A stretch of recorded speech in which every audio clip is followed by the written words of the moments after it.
Bom dia a todos.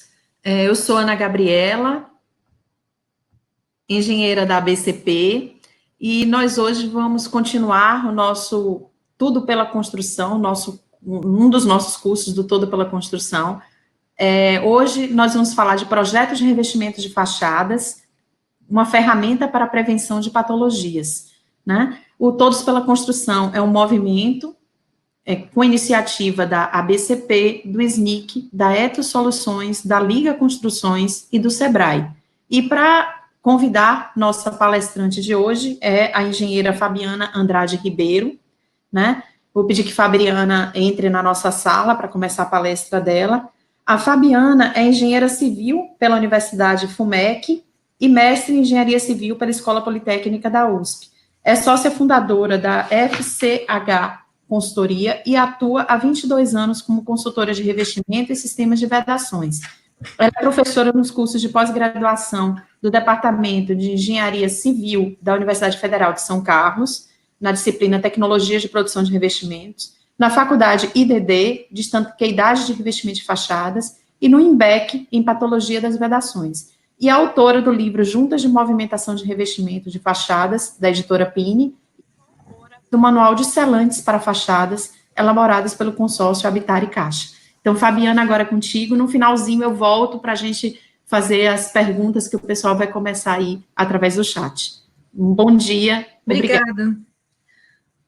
Bom dia a todos. Estou muito feliz, né, pelo convite da ABCP e da Liga da Construção. Eu quero agradecer a todos os organizadores, né, por esse maravilhoso movimento que eles estão proporcionando para a nossa engenharia.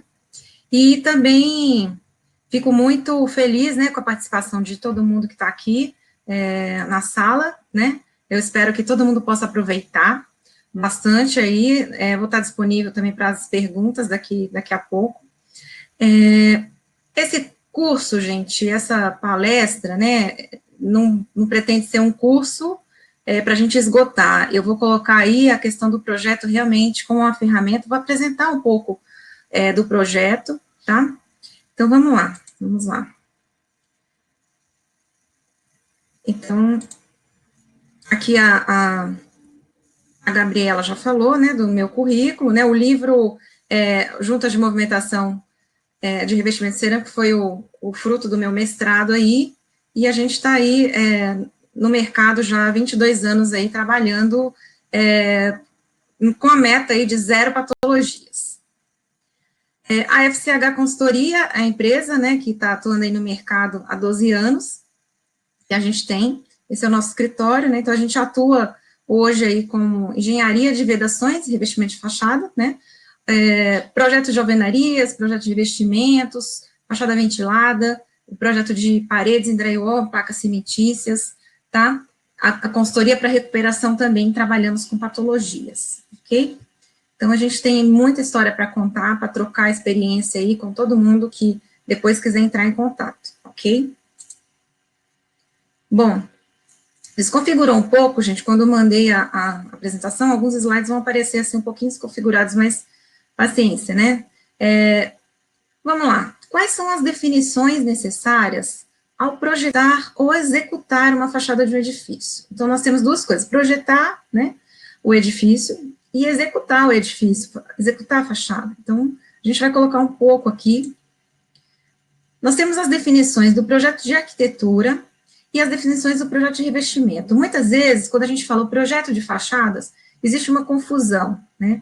Então, o arquiteto, ele tem as atribuições dele, né, e nós, da engenharia, a gente tem as nossas atribuições do projeto para a produção, um projeto voltado para a produção. Vamos falar um pouquinho sobre isso.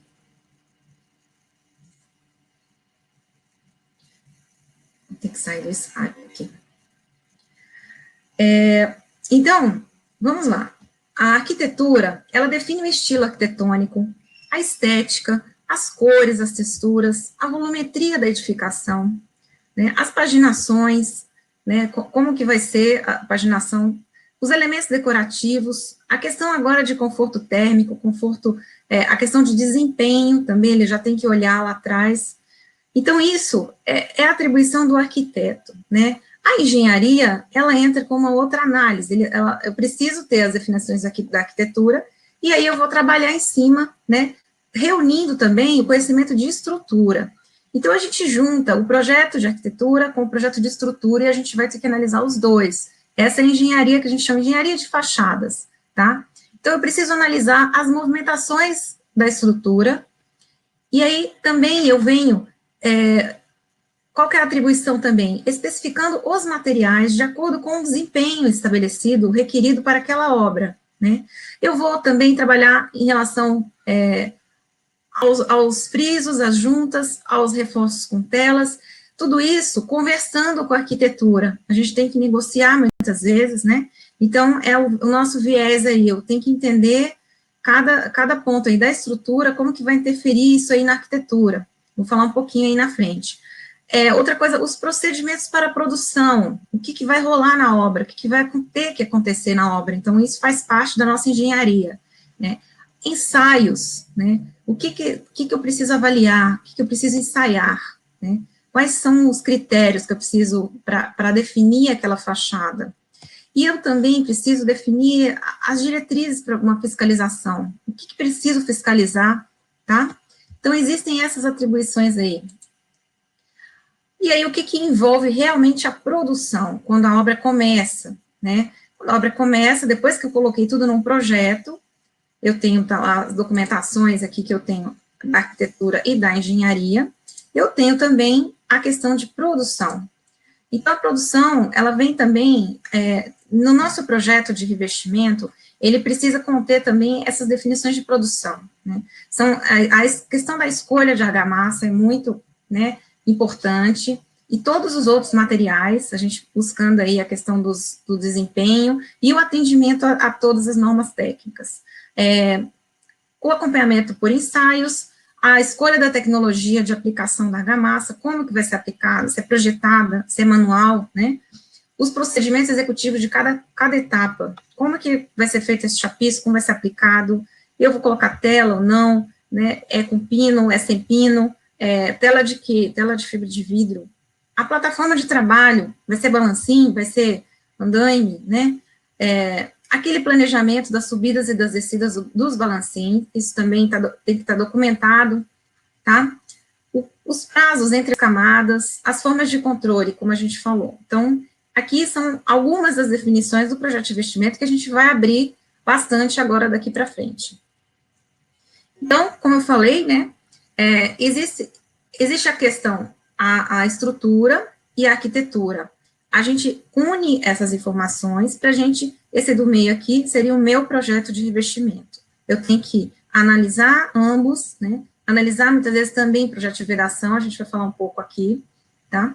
E para a gente sair com a nossa documentação, que é o projeto de revestimento. Vamos lá. Numa primeira etapa, a gente divide, né, o projeto de revestimento, abrindo aqui agora o processo do projeto.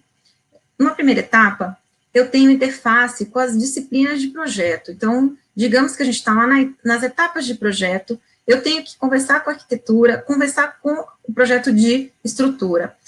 Geralmente, contrata-se o projeto de investimento no começo, né, o ideal que seja no começo, lá na fase do projeto preliminar, tá? Projeto básico, projeto preliminar, para a gente conseguir fazer as análises e conseguir interferir em algumas coisas, tá? A gente vai falar aqui na frente, mas eu vou interferir no detalhamento do produto, no detalhamento do edifício. Muitas vezes a gente tem um ganho, né? Eu consigo interferir em cores, né? Cores talvez que não estão adequadas. A gente consegue interferir também na estrutura, situações da estrutura que podem colocar em risco o revestimento, a gente consegue. Então, nessa primeira etapa dessa interface de andamento dos projetos, a gente precisa estar presente, né, o projetista. Depois, quando o projeto estiver fechado, estiver tudo em executivo, liberado para a obra já, então a gente vai fazer uma interface muito grande com a produção. Aí a gente entra, tá, com a produção. Então, aqui, ó, para a gente exemplificar o processo de projeto, eu tenho lá o estudo preliminar, né, eu vou fazer uma avaliação inicial das interferências, né, da estrutura na arquitetura. A gente precisa entender aí quanto que essa estrutura pode interferir na arquitetura. Por quê? Porque a movimentação da estrutura, ela coloca para a gente aí movimentos que podem me causar trincas, né, ou serem pesados aí de forma que vamos interferir, eu vou abrir isso aqui daqui a pouquinho, tá? O projeto executivo e pré-executivo, isso vai amadurecendo, né, em reuniões, as nossas análises, né, depois a gente vai emitir plantas, elevações e um detalhamento construtivo, né, com todos os detalhes construtivos de fachada. A gente evolui aqui para um pré-executivo, onde a gente tem os comentários, depois o executivo, propriamente dito, tá? Eu tendo executivo, a gente propõe já os protótipos, tá?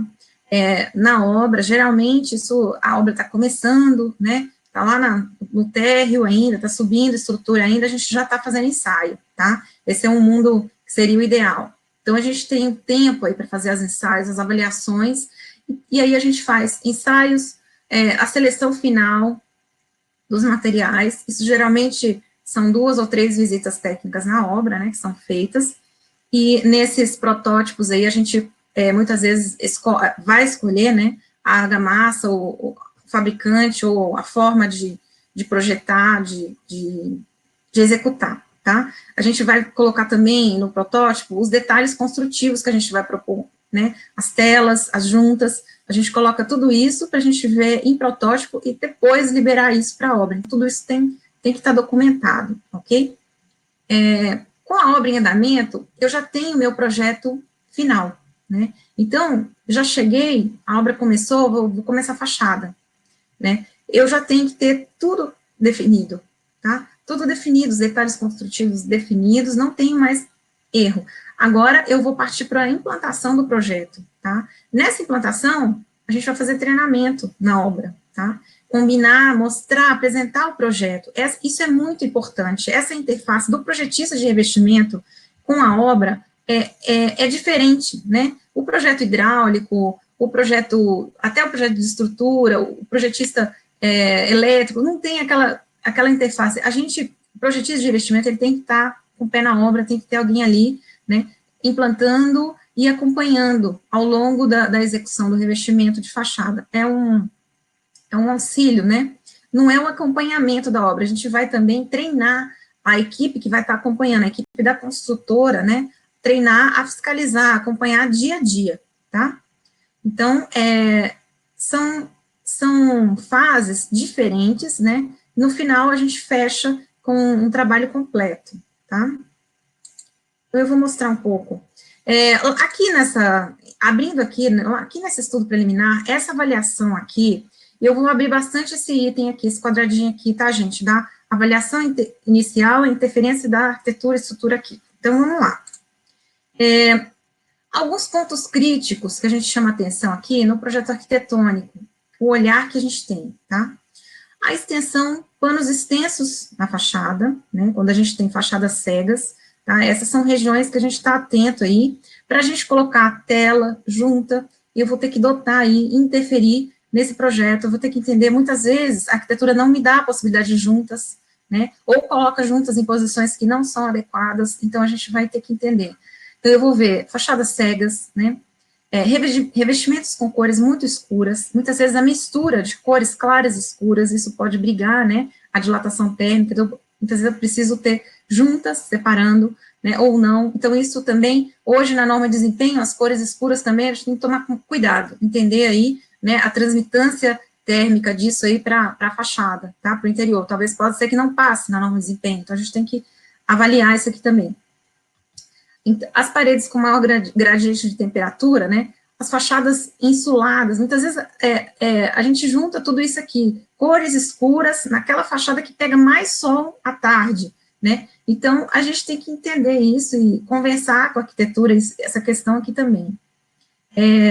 Os revestimentos cerâmicos em grandes formatos, muitas vezes a própria arquitetura já coloca lá para mim, acabei de receber aqui no escritório essa semana um projeto, revestimento grande lá, 90 por 90, 1,20 por 60, e o arquiteto coloca lá, aderido, né? Como é que ele, né, assume isso, né? Então, é necessário a gente ter essa conversa logo desde o início, gente. Depois que saiu o projeto, a gente muitas vezes não consegue mudar, mais, tá? Como eu falei, a falta de juntas, né, onde é necessário, ou muitas vezes até o excesso de juntas, ou excesso de frisos, isso também pode interferir, então a gente vai avaliar tudo isso.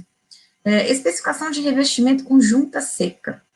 Os arquitetos adoram a junta seca, né? Para o nosso pavor, né, a arquitetura gosta muito de junta seca, e é uma questão aí que a gente tem que conversar, que a gente não é recomendado, né? Então, a junta seca, um investimento cerâmico é perigosa. Também já recebi vários projetos, assim, onde que o arquiteto solicita isso, né? Frisos metálicos também são perigosos. Então, eu preciso ter pontos, né, de dilatação no meu projeto. Eu preciso ter esses pontos aí para as tensões se dissiparem na fachada. Eu não posso ter um material muito rígido e isso não vai dissipar. Então, nesse momento, lá no comecinho, lá do projeto arquitetônico, a gente consegue dar o pitaco, né, dar o pitaco em vários itens ali, que antes, talvez, até de fazer as imagens da fachada, né, porque muitas vezes o pessoal fala para mim, Fabiana, eu já soltei as imagens da fachada, e aí, o que eu faço? Agora já era, Inês é morta, né, a gente não consegue resolver, então a gente precisa, quanto antes o projetista de revestimento entrar, melhor. E 80% dos casos, incompatibilidade entre o projeto de arquitetura e estrutura. Infelizmente, a gente vê muito isso. Então, quando a gente faz no processo de projeto de revestimento, a gente faz a sobreposição da estrutura na arquitetura, né? E grande parte das vezes isso não está compatível, né? Ou a estrutura está maior ou está menor, a altura do prédio, eu não sei o que acontece, muitas vezes o projeto a fachada, as elevações da arquitetura, elas são deixadas para depois, e acaba que não compatibiliza. Então, muitas vezes a gente pega situações também de vigas passando em cima de janelas, né, dentro de janelas, então, a gente vê de tudo, né, e muitas vezes essas situações combinadas, tá, todos esses pontos aqui que eu coloquei aqui, muitas vezes a gente encontra tudo isso num projeto só. Então, esses são alguns pontos aí para a gente avaliar no projeto arquitetônico. Alguns exemplos, né, fachada cega, aqui dá para ver que caiu, né, então essas fachadas cegas também são mais críticas. A gente vê que, olha, esse prédio da esquerda, por exemplo, a fachada aqui é recortada, que tem janelas, não aconteceu nada, né, aqui onde tem aberturas, não aconteceu nada. A fachada cega, a gente vê que caiu tudo, né. Aqui é a mesma coisa, né? Além disso, tem a cor escura na fachada cega, à direita, né? Então, a gente consegue ver aí como que isso interfere. A questão das cores, né? Cores claras e escuras no mesmo pano, e esse pano aqui cego, né? Então, há diferentes dilatações aqui, coeficiente de dilatação aqui, né? Na direita, e na esquerda também, né? A direita é até mais crítica. Então, o que eu preciso fazer numa situação dessa, né? Eu preciso ter mais atenção, eu preciso ter juntas, né? Essa fachada aqui, por exemplo, a arquitetura não queria me deixar colocar juntas, né? Como a gente faz? Eu preciso colocar juntas, eu preciso pesar a mão aí na argamassa colante, no rigor também de controle, né? Isso aqui vai estar sujeito a movimentações diferenciais grandes, e aí eu posso ter um índice maior de esplacamento, né? Um risco maior de esplacamento.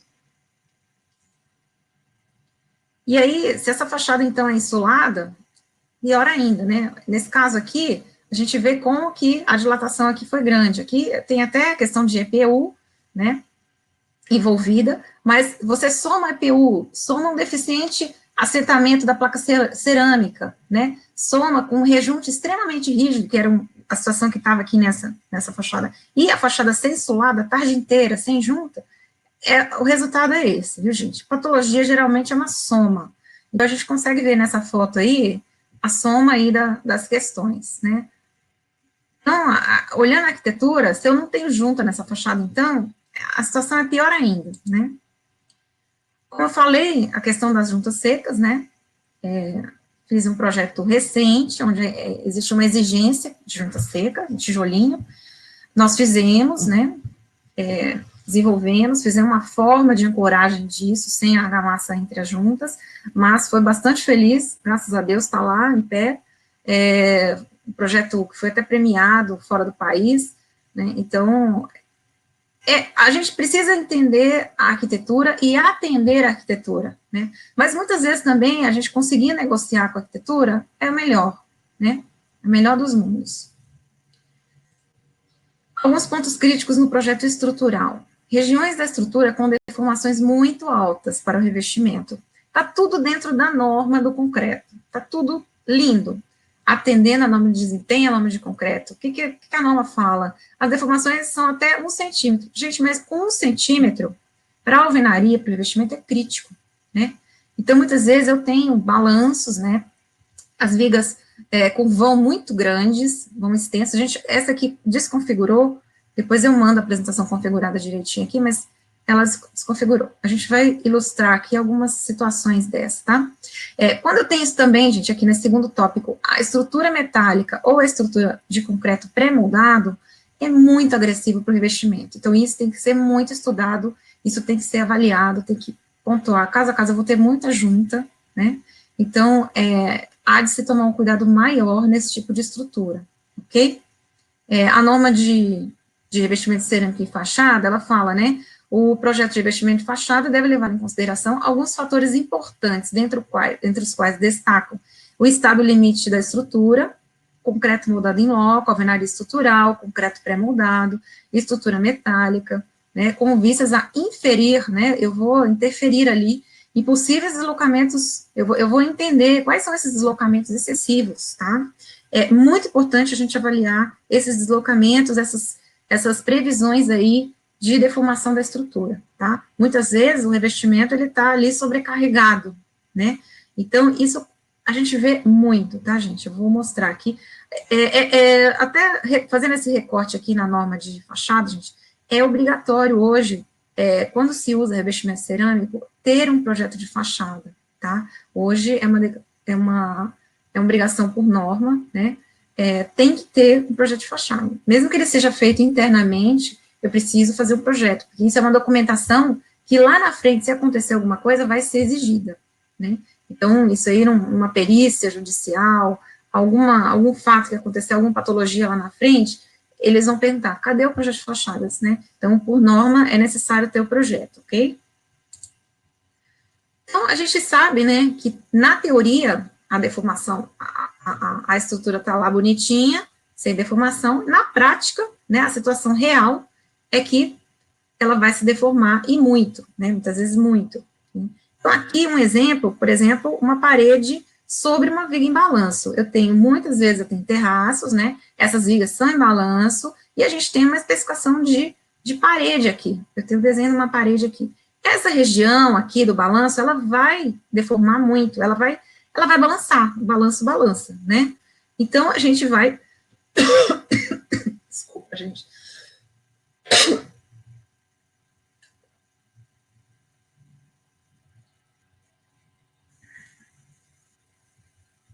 Respirar um pouquinho, empolguei. Então, isso aqui vai balançar, e aí a gente tem, essa situação foi real, né?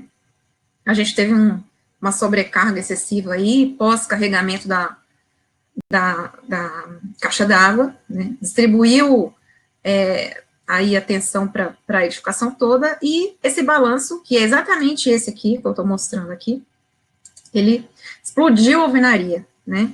Então, o projeto de alvenaria também, né, já teria que estar dotado aqui de uma junta aqui, a desconexão, né? Isso foi feito, uma interferência aqui, nesse caso aqui, foi uma coisa excessiva, não esperada mesmo, mas acontece, tá? Então, a gente tem sempre que olhar essas regiões de balanço, com muito cuidado, tá?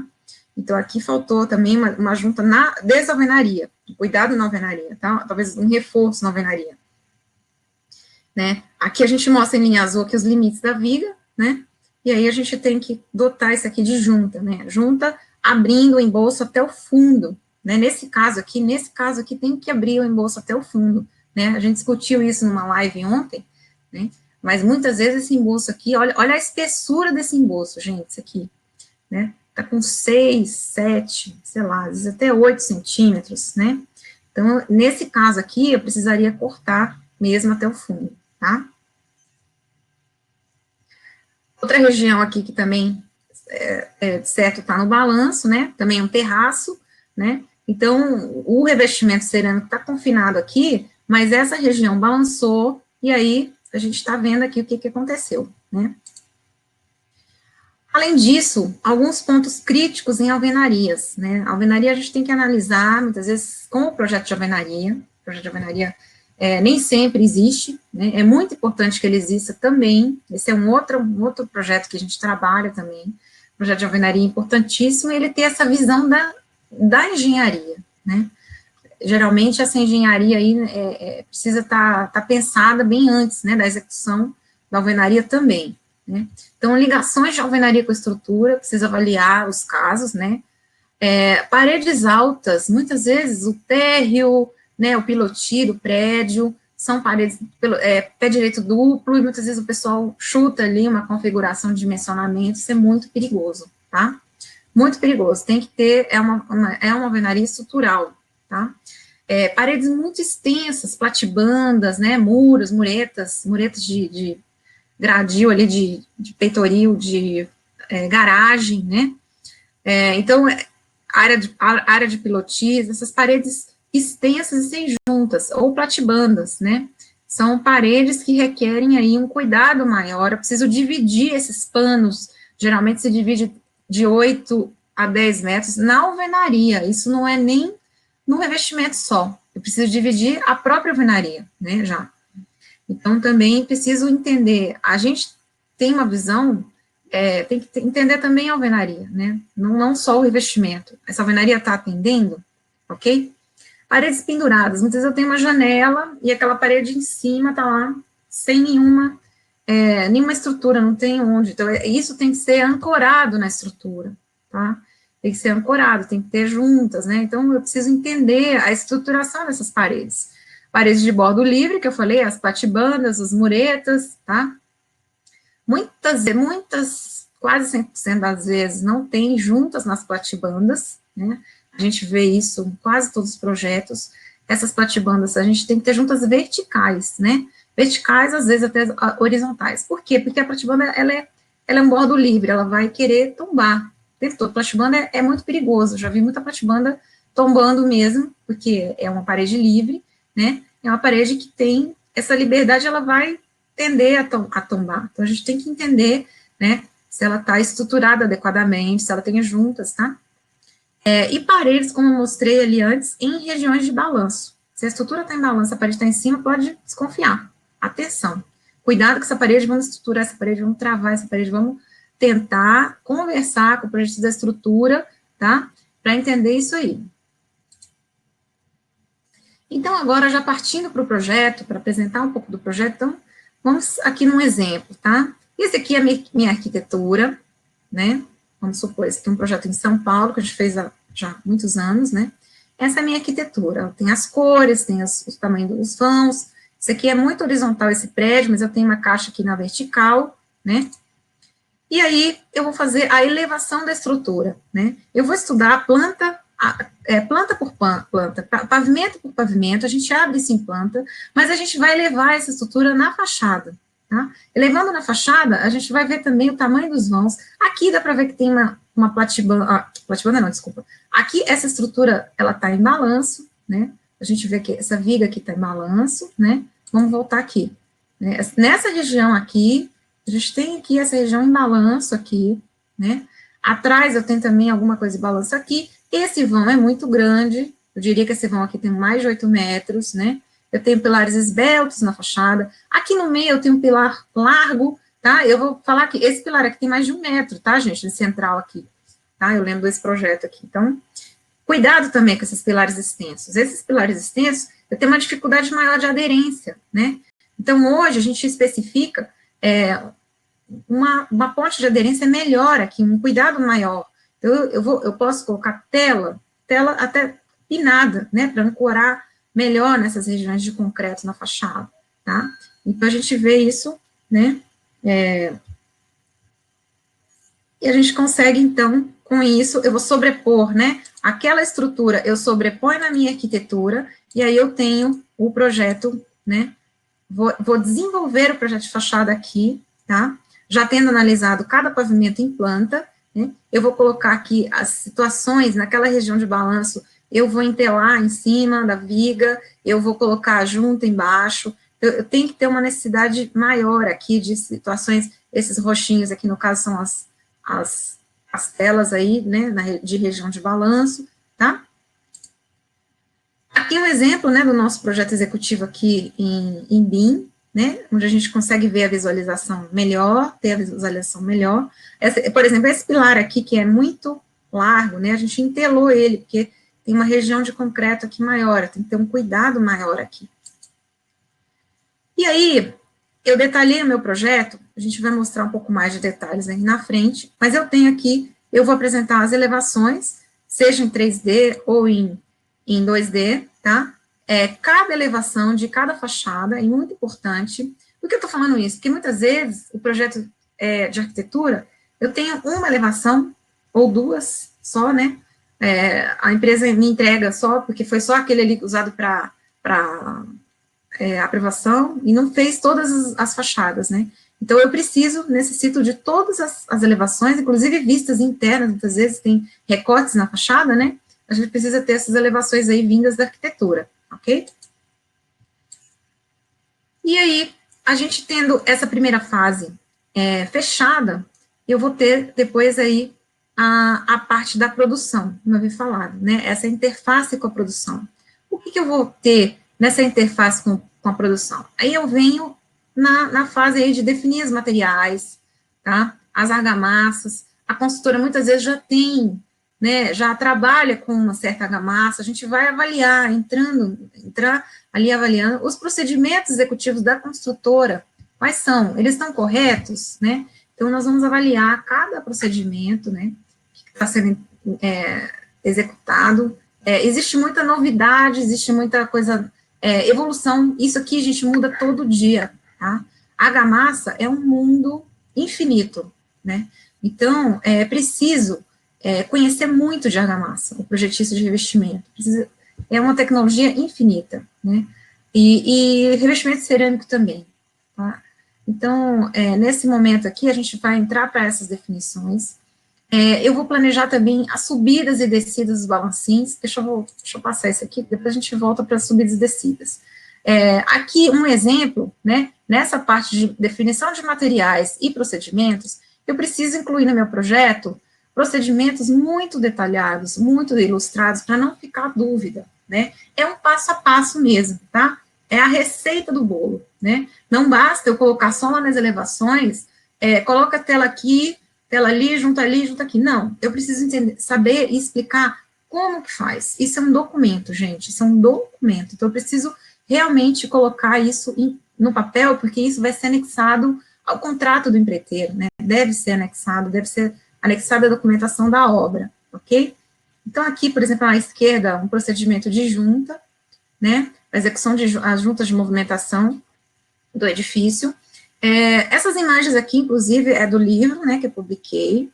Então, eu coloquei no projeto aqui, mas a gente pode fazer isso até com as fotos que forem feitas no protótipo, né, e colocar isso depois no projeto, tá?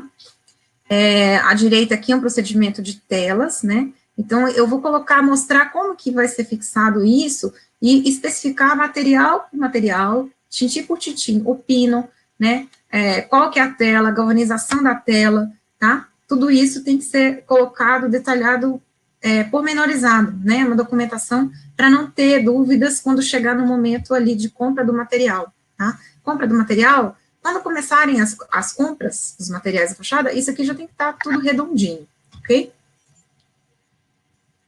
O planejamento de subidas e descidas é muito importante. Muitas vezes o empreiteiro, ele já chega com a cultura dele, e eu já vi muito isso, de o empreiteiro querer fazer tudo numa subida e uma descida, né, um investimento de argamassa. Então, ele quer resolver o problema o mais rápido possível, claro, né?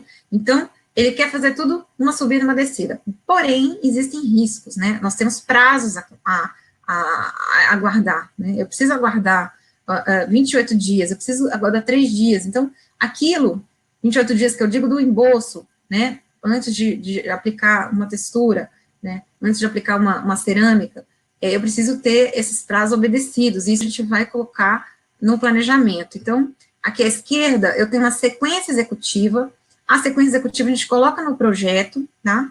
Porque muitas vezes, por que a sequência? A sequência é lógica, é sempre a mesma? Não, muitas vezes eu tenho molduras, tá? Eu tenho elementos arquitetônicos no projeto que eu preciso, que muda a sequência executiva um pouco, tá? E muitas vezes isso aqui é um acordo, a gente entra num acordo com o empreiteiro, né? Alguns empreiteiros, eu faço a impermeabilização do friso antes, não, eu faço depois, eu preencho a junta antes, eu preencho a junta depois, eu pinto a junta, não pinto, então, enfim, então, isso tudo aqui tem que ser combinado e documentado, isso não pode mudar no meio do caminho, ok? Aqui à direita, eu coloquei aqui a subida e a descida, o sobe e desce os balancins, né? Então, isso tem que ser combinado, tá, gente? Bem combinado antes, né? Meu tempo tá meio curto aqui, vamos subindo, vamos passando, né? A definição da plataforma também, né? A gente ajuda aí a fazer o layout dos balancins, né? O projeto dos balancins, ele não sai aqui, porque é um projeto de engenharia mecânica, é um outra ART, tá? Então, isso tem que ser analisado, né, a estrutura lá da cobertura, o que ela vai aguentar, quais são as solicitações expostas dos balancins, mas a gente faz aí um layout dos balancins, até conforme a configuração das cores na fachada, é importante, né, a gente faz aí, porque onde tem uma junta, onde não tem, a gente vai, de preferência, dividir esses balancinhos de acordo aí, com a posição de junta, para também não prejudicar, né, eu tenho que entender também como são as saídas, né, como é que o funcionário vai sair, se a fachada é cega, por onde que ele vai sair? Então, a gente tem que pensar nisso antes, né, eu já peguei muitas vezes fachada cega, e aí você não tem acesso de balancinho, como que faz? Né? Tem que pensar tudo isso antes, não deixar para a última hora, né, senão vai dar trabalho, vai dar problema. Nesse momento aí, do começo, aquilo que eu falei, a gente tem que implantar o projeto, mas antes eu vou realizar os protótipos, fazer os ensaios, tá? Esses ensaios a gente vai, além dos ensaios de laboratório, que a gente costuma pedir aí para as construtoras, é necessário, viu, gente, qualificar a argamassa que você vai usar. Muito bem qualificada, tá? Então, não só o ensaio de resistência de aderência, que é a nossa cultura.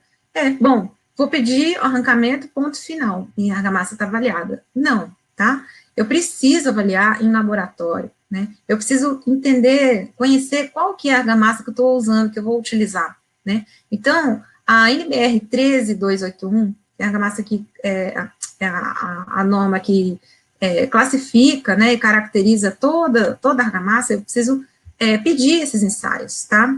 Os ensaios, muitas vezes, o fornecedor já tem, mas eu conferiria, né? Deixar ali, pedir para analisar durante a obra também, nos lotes que vão chegando, né? A gente costuma pedir, para a gente ter uma comparação com o que foi feito no protótipo. Então, a gente vai orientar sempre a fazer os ensaios, além do ensaio de arrancamento na obra, tá? O ensaio em laboratório também.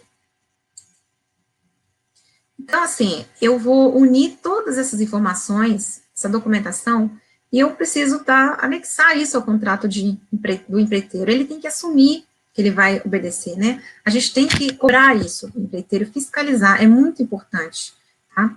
Então, tudo isso tem que estar implantado, eu preciso dar treinamento. Isso é muito importante, tá, gente? Um exemplo, né? O pessoal realmente implanta, coloca lá na parede lá do mestre, né? Às vezes até do lado de fora, para todo mundo acompanhar, tá? Eu fico muito feliz quando eu vejo isso na obra, nosso projeto lá, para todo mundo ver. Eles vão acompanhando aqui, ilustrando, né? Onde já foi executado. Aqui um exemplo, né? Dos treinamentos que a gente realiza em obra. Mesmo, gente, que a equipe seja experiente, tá? Você tem uma equipe experiente, mas vira e mexe tem um ou outro novato. Então, cada obra, é importante você dar o treinamento, até porque cada projeto vai ser diferente do outro. É importante explicar para o pedreiro por que ele está colocando aquela tela, por que ele vai colocar aquela junta. Ele entende, ele vai gostar. A gente já entendeu que que é importante ele saber o porquê das coisas, porque muitas vezes o pedreiro, ele veio de uma outra obra que a tela era em cima da viga, outra embaixo da viga, né? Por que isso? Sempre tem um porquê. Os projetos não são iguais, cada obra é diferente, né? Cada estrutura é diferente. Então, eu preciso deixar isso claro. Então, já indo para o final, aqui, meu tempo já está acabando, mas está dando tudo certo. As considerações aqui finais que eu coloco, que a gente tendo um projeto de revestimento de fachadas, né, a gente tem uma racionalização do processo construtivo. A gente tem tudo pensado antes, né? Eu vou buscar, tá? E colocar isso no papel, adotar as melhores soluções para aquele empreendimento, para aquela obra. Eu vou padronizar as atividades, tá? Vou padronizar, inclusive, dentro da mesma construtora. Eu vou rastrear aquilo, né? É um projeto voltado para a produção, um projeto voltado para a obra, tem que ser, tá? Eu vou definir as responsabilidades, né? De quem é isso, de quem é aquilo, quem está responsável por cada item. A questão do controle de produção é muito importante, isso a gente tem que emitir um checklist, né? A Argamassa são muitas interferências ao longo da produção, então eu preciso conferir tudo, preciso conferir o chapisco, eu preciso fazer cura úmida, né? Eu preciso determinar isso no projeto e combinar tudo isso antes. Então, vou definir a responsabilidade de controlar a produção, e isso, com certeza, eu tenho uma equipe motivada, isso a gente já vê claramente quando a gente dá esses treinamentos, né? A motivação da equipe, tá?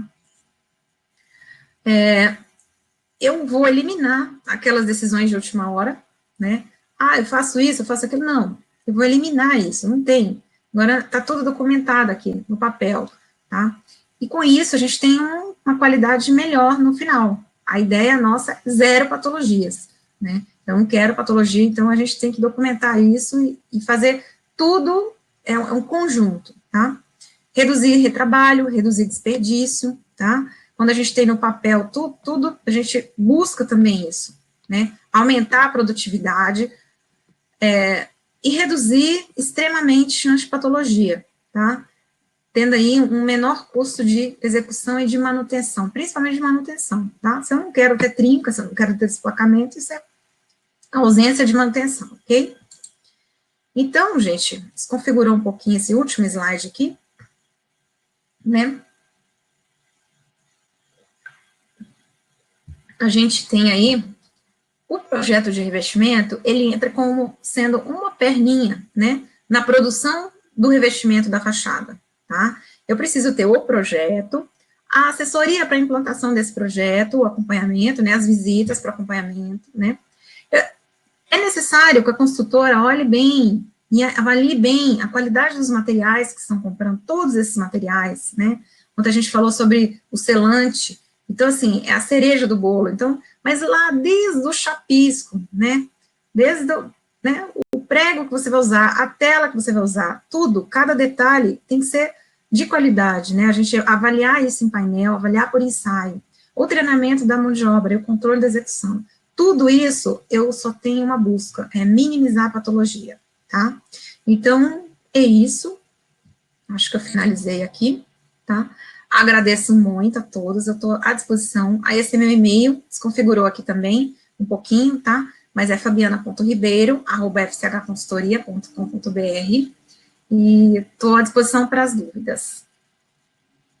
Fabiana, obrigada aí, adorei sua apresentação, muito esclarecedora, né? Eu achei que foi bem bacana. Você está recebendo muitos elogios aqui no chat, né? E eu gostaria já para a gente não perder tempo, já que tem muitas questões, né? Vou tentar sintetizar um pouquinho elas em blocos, né? Vou começar do fim para o começo, porque acho que é uma dúvida, assim, geral, né? Foi uma pergunta até do Ronaldo, agora recente, né? Ele pergunta assim, se o projeto de fachada bem detalhado é a alma do negócio. Aí eu vou além, né? O que é necessário para você ser um bom projetista de fachada? Né? Qual é a formação necessária? Tem gente que pode morar em algum lugar que não tenha projetista de fachada. Você diz, não, eu bora começar a projetar fachada. O que eu preciso? é um projeto tão importante, ele é a alma do negócio mesmo, e onde é que eu busco esse profissional? Tá. Excelente pergunta. Porque, assim, o que a gente vê no mercado, há uma falta, né, de projetistas. Porém, o projetista de revestimento, ele precisa ter uma bagagem muito grande de argamassa, principalmente o fundamento aí dos materiais. A argamassa, né, eu vejo que a maioria dos projetistas ou consultores da área, ou eles têm no mínimo mestrado, né, mestrado, doutorado, a gente tem aí espalhados aí pelo Brasil, são professores, né, por que isso?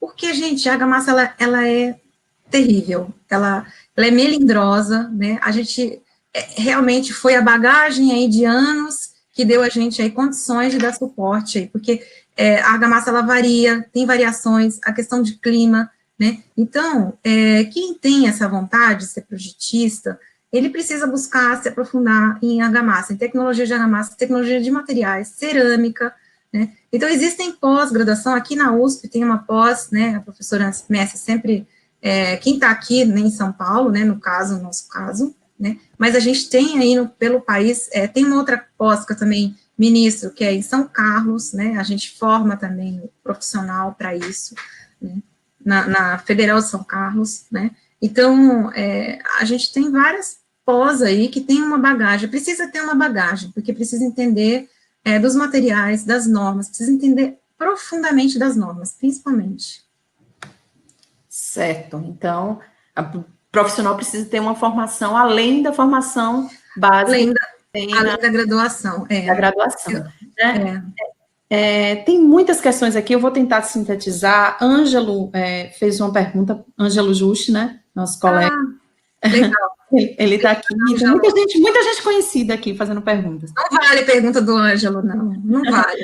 O Ângelo perguntando assim sobre argamassa estabilizada para emboso e base para revestimento cerâmico, né? O que você acha? Aí Renato Saad já colocou a posição dele, e Sávio, que foi com meu colega lá na UNB, veio um pouquinho depois de mim, lá de João Pessoa, dizendo que eles têm usado. O Ângelo disse que o uso em Recife ainda está de forma um pouco tímida, e aí eles queriam sua opinião sobre o assunto, assim, tentar ver se a gente abrange os três, assim, numa mesma resposta. Bom, eu vejo que a argamassa estabilizada, ela é uma coisa que está se aperfeiçoando a tecnologia, né?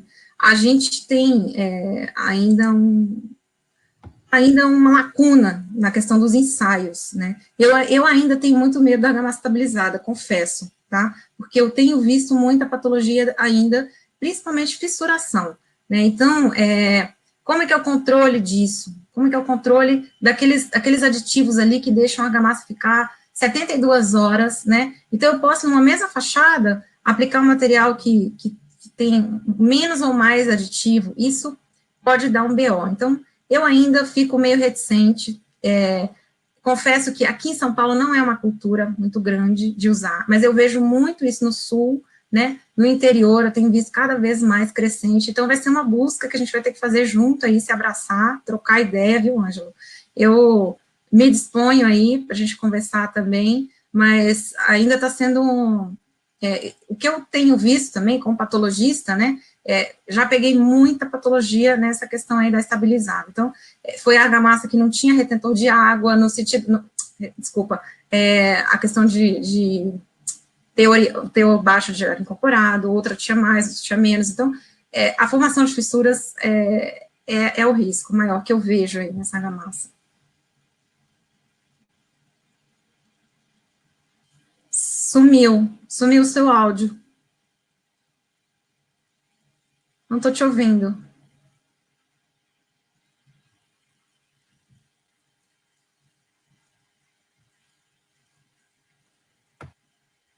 Agora sim.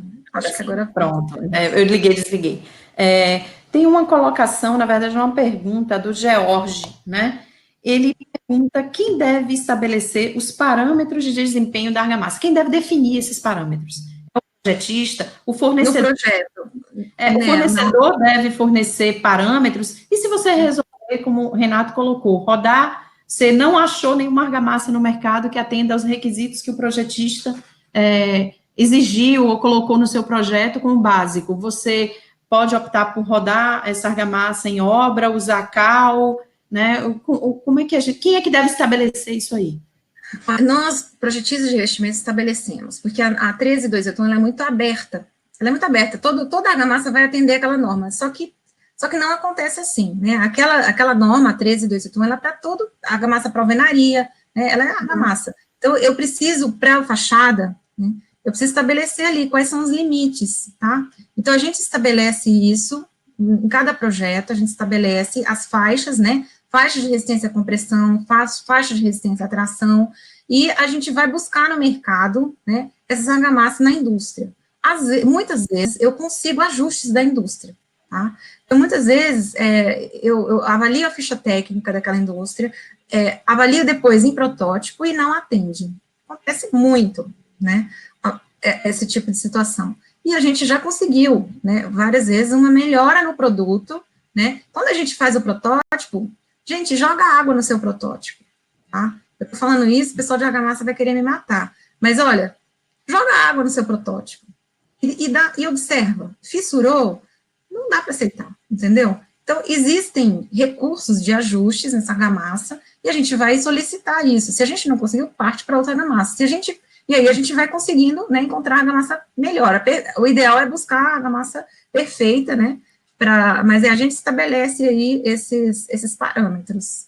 Então, o projetista deve estabelecer os parâmetros e buscar a argamassa que mais se ajuste aos parâmetros. Isso. Né? Tem uma outra pergunta aqui também do George, George fez algumas perguntas, a Stephanie até complementou, ele pergunta se usar argamassa com a massa específica um pouquinho reduzida, né, garantindo as condições de absorção de água, estanqueidade, tudo isso aí. Desculpa te interromper, não entendi o comecinho da pergunta. Se as argamassas, o uso de argamassa com massa específica menor, né, mais reduzida, garantindo as condições, né, estanqueidade, absorção, se ela pode deixar os sistemas mais leves. E aí a Stephanie argumenta que tem que chamar atenção para as questões térmica e acústica que podem estar sendo prejudicada com esse uso também, e aí é só para você comentar. Ah, a Stephanie está aí, já vi ela. Obrigada, Stephanie. Ela está aí. A Stephanie, ela tem mais bagagem para responder sobre a argamassa que eu. Argamassa é alvenaria. Né? Argamassa é Stephanie, Então, assim, o que eu vejo, bom, densidade menor, então a gente vai ter um teor de ar incorporado maior, cuidado, né? Cuidado, o teor de ar incorporado tem que também ser avaliado aí, né? Uma faixa de 20%, ou seja, se eu tenho, como eu já vi, 30% de teor de ar incorporado, eu tenho um risco, né? De baixar a resistência da argamassa, tá? Então, se eu abaixo a resistência de argamassa com pressão, a resistência à tração dela vai cair, então tem que tomar um cuidado. Então, isso é um equilíbrio, né? Tem que ser feito. A Giovana, aqui de Salvador, ela pergunta a partir de qual dimensão do revestimento se recomenda ele deixar de ser um revestimento aderido? Se tem um limite. Ela deve estar falando de revestimento cerâmico, né? Então, o revestimento cerâmico, hoje, na norma 13755, estabelece até 900 centímetros quadrados, né? Um 30-30, vamos dizer assim. Que depois disso, ele deixa para o projetista avaliar. Então, passa a bola para a gente, projetista. Então, a norma, ela está assim, dessa forma. Então, nós precisamos avaliar a altura do edifício, né? A estrutura do edifício, tá? As formas de fixação, né? Hoje a gente tem formas mistas, né, de fixação, se você não quer usar uma fachada ventilada. Então, a norma hoje, ela tem aí até 30, até 900 centímetros quadrados, né? Até a Ângelo pode responder melhor o que está acontecendo lá em Recife, né? Maírton, que deve estar aí também, lá em Fortaleza. Mas aqui, ao meu ver, a gente, a partir de tamanhos maiores que 30, a gente já começa a pedir um outro tipo de fixação, ou misto, ou fachada ventilada. O Ângelo, na apresentação que ele fez aqui também no Todos pela Construção, ele pontuou isso aí, sim, né? Inclusive, respondendo até alguns questionamentos de algumas pessoas no chat, as apresentações ficam disponíveis, né, no YouTube, eu coloquei o link aí, posso colocar novamente. E aí, quem quiser ir na palestra do Ângelo, foi muito boa, né? a palestra do Ângelo é muito boa. É necessário todo mundo assistir aquela palestra, viu, Ângelo? Parabéns. Concordo, muito boa. Então, faz parte da bagagem. Exatamente. Né, até usar para treinar a própria equipe, usar o professor Ângelo. Então, quem puder assistir, vai estar lá disponível no YouTube. Eu acho que a sua palestra com a do Ângelo, elas se complementam, né, dá para fazer o bem bolado, o Ângelo com Fabiana aí, e a gente vamos dizer assim, melhorar as nossas construções. Tem uma outra pergunta aqui do Cláudio, né? Ele pergunta se no projeto de fachada também é abordado as manutenções, né? Juntas, sistema de revestimento, que manutenções futuras são necessárias e de quem é essa responsabilidade? Bom, geralmente as consultoras pedem para a gente, muitas vezes eu pego o próprio manual que a consultora faz, a gente acrescenta algumas coisas, né? Então, isso é importante, sim, a gente coloca junto, né, no final do projeto, geralmente as consultoras liberam para a gente ver o manual de manutenção, a gente faz algum ajuste, né, para colocar aí os itens necessários aí, as juntas, a cada 1 ano, 2 anos, fazer uma inspeção, né, tem a questão de troca, substituição de junta, que a gente falou ontem aqui do reselamento, que não é uma cultura nossa, mas a cada 10, 15 anos, dependendo da situação, tem que refazer, né, então, isso são práticas que a gente ainda não está acostumado, mas precisa colocar. Isso a gente ajuda, sim, né, no projeto não vai uma folha de projeto com manutenção, a gente entra aí com as informações junto com o manual que vai para o condomínio. Entendi. Tem mais algumas perguntas com relação a ensaios, né, testes em argamassa fresca, no momento do recebimento, né, que testes que é recomendável a gente fazer no momento do recebimento da argamassa para garantir, né, que aquele lote, o desempenho do lote seja satisfeito. Tem uma outra pergunta, já essa altura eu já me perdi de quem foi, não sei se foi do próprio George, que pergunta no caso da argamassa endurecida, que ensaios da argamassa endurecida você garante? Basta um ensaio de tração? Que comportamento, que tipo de ensaio já no estado endurecido? Então, para a gente finalizar aqui, que o nosso tempinho de perguntas vai terminar, a questão de ensaios no estado fresco e endurecido. Endurecido a gente tem um problema, né, endurecido a gente tem, talvez ele tenha perguntado isso por alguma questão de patologia, né, de avaliação, aí são ensaios que a gente tem que levar para microscopia no laboratório, né, o SAD pode até responder melhor isso, mas a gente tem, por norma ali, eu tenho um ensaio de arrancamento, né, se for uma questão de patologia, ele vai ter que realmente buscar o IPT para fazer aqueles ensaios de microscopia, para entender a questão de vazios, né, a reconstituição do traço, tá? Então, são algumas formas aí da gente avaliar. Durante a obra, a argamassas frescas, eu faço questão nos nossos projetos, assim, hoje, de indicar para os clientes fazer, pedir a cada lote, a gente precisa ter, né, hoje, eu falo hoje porque antigamente a gente não tinha essa necessidade, mas eu vejo que está variando, sabe? Então, problemas de lotes a gente já teve, então, eu recomendo fazer, né, para a gente avaliar pela 13281, que é a caracterização. Então, você pode pedir ali, a maioria daqueles ensaios ali, da 13281, vai ser um pacote de ensaio, né, vale a pena. É uma documentação que você vai ter antes, né, ao longo da obra você vai ter ali, mas se caso aconteça alguma coisa lá na frente, você tem essa documentação, tá? Entendi. Alguns estão pedindo que você responda as perguntas por e-mail, eu vou pedir que façam o contrário, que mandem para o seu e-mail os questionamentos. Pode mandar. Podem ter ficado sem responder, porque eu tive que, infelizmente, o tempo é muito curto, tem muitas questões, a gente acaba juntando, né? Aí, quem puder mandar para a Fabiana. Fabiana, eu queria lhe colocar aí à disposição para você encerrar, e depois eu volto só para a gente fechar a sala. Pessoal, muito obrigada. Vamos lutar aí por fachadas sem patologias, né? Os patologistas que me desculpem, mas a gente tem que minimizar essas patologias, né? Mas eu fico à disposição, tá? Para quem quiser também conhecer melhor o projeto de revestimento, tá? Fico à disposição aí para as perguntas, e muito obrigada a todos aí pela participação, vi muitos queridos aqui, amigos, colegas aí, tá? Abração a todos. Eu queria também agradecer a você, Fabiana, foi muito boa a apresentação. Queria agradecer a todo mundo que pôde participar aqui da sala, dizer que a apresentação vai estar disponível provavelmente a partir de amanhã né, no link do YouTube que eu coloquei aí no chat, e dizer que esse curso, essa palestra, ela faz parte do Todos pela Construção, né, que é um movimento liderado, né, pela ABCP, pelo SNIC, pela Etos Soluções, pela Construliga e pelo Sebrae, né, e dizer a todos que acompanhem que a gente vai ter mais apresentações aí na sequência, são 100 cursos no total. Muito obrigada a todos. Obrigada, gente. Até. Tchau.